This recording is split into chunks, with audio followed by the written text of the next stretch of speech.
Welcome once again to Treasures of the Torah. I'm Moreh Matan, Pastor Matt McKeown. This week we have a Torah portion called Nasso, and I have good news for you, especially if you're a person like me that is a Gentile that is coming in or has come into the house of Israel.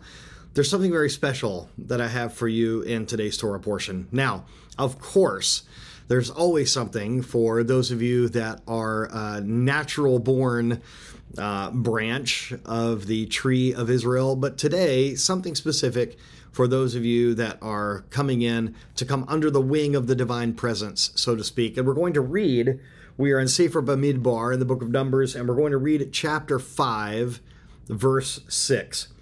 When a man or woman commits any sin that men commit, to commit a trespass against God. What could be a trespass against God? I mean, listen, if we commit a trespass that affects a horizontal relationship between human being and human being, that's one thing. But to commit a trespass against God, well, that seems very serious, doesn't it? So what does it mean? And is there a specific sin that we're talking about that is a trespass against God? Well, there is. As we see from Sforno, Rabbi Ovadia Sforno, that has a wonderful commentary that you can get. In fact, you can even get a commentary of Sforno in one volume. I have a book of Sforno commentary, and it's beautiful. It's very, very helpful in Torah study. Now, here's what Sforno says. Rashi notes that this trespass against God refers to the sin of robbing a proselyte. So Sforno quotes Rashi and saying that the trespass against God is robbing the person who has come into the house of Israel. In this case, someone who has converted to Judaism. This crime is considered a trespass against God because someone who robs a proselyte, which is someone who has come to seek shelter beneath the wing of Judaism, causes a grave desecration of the name of God and is therefore guilty of a trespass against the Holy One. This is so wonderful, and you get such a wonderful flavor in this particular commentary, in a commentary like this, where you have lots of commentaries in one volume. This is that set that we've been using this whole Torah cycle. If you're new to us, this is called Wellspring of Torah. It's a 2-volume set. I happened to pick it up in Israel, but you can find it online and order it, no doubt. But I love this because in each Torah portion, there are many scholars, commentators, rabbis, sages that we can glean from. So Sforno, quoting Rashi here, says that this trespassing against God is robbing a proselyte. It was never the point to leave out the non-Jews on getting into the house of Israel. It's like that thing that we say sometimes, that fun statement about what color is a Jew? What ethnicity is a Jew? Well, on the one hand, I mean, there are varied, myriad groups of people groups that are a part of Israel that are Jewish. But Judaism is not specifically like an ethnic group. It's a faith and a religion and a nation that someone can opt into. Someone can choose to become a part of. Now, we don't get into all this talk about conversion and this and that and the other thing because we don't believe that that is necessary based on what the scripture says in the Brit Chadashah, the New Testament, the apostolic scriptures. This just isn't something that is needed.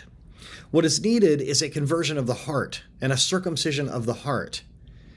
And when a person goes through this spiritual conversion, if you will, there is an adopting of Israel's way of life, of the Torah as its national constitution. There is an ethic that comes along with it. There's a way that things are done in the house of Israel. I have been in many conversations or in many counseling sessions or meetings or conferences where Rabbi Shapira will address a certain behavior and he'll just say, this is not the way that it is done in the house of Israel. And I love that. I love that there is a certain standard. There's a certain standard that we must adopt when we come in from the outside. We are coming in as guests into the house of Israel.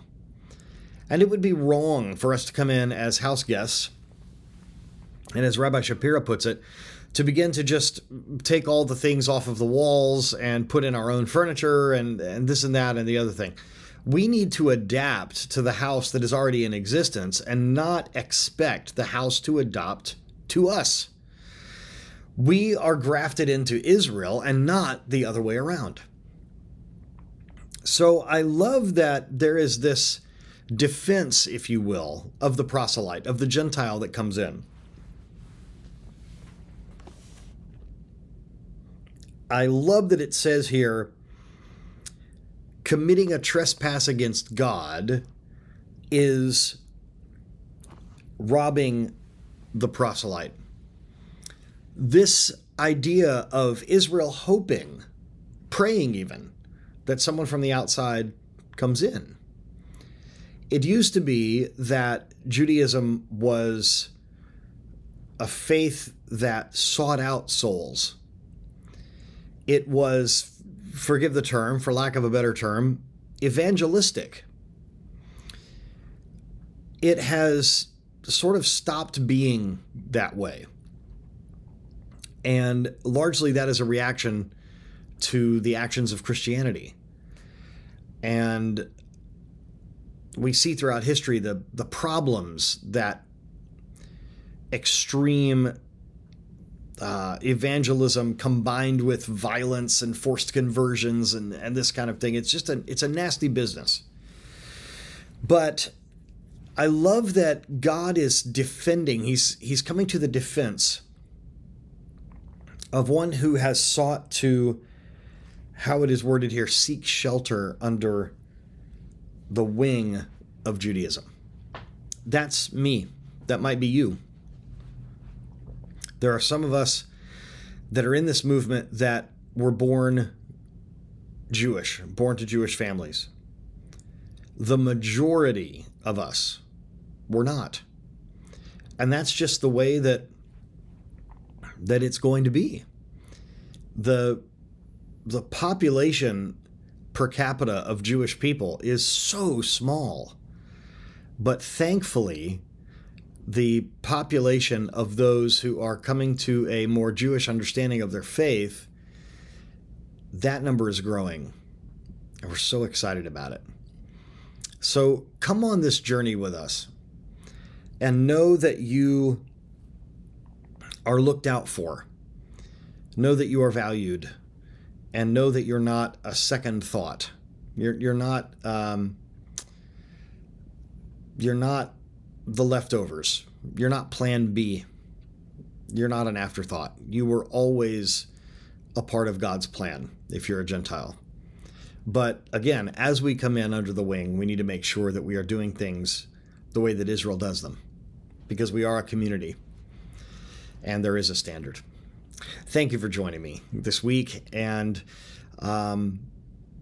don't commit a trespass against God. Make sure that you're treating your fellow people with honor and respect. Thank you for joining me. May God's richest blessings be with you. Shabbat Shalom.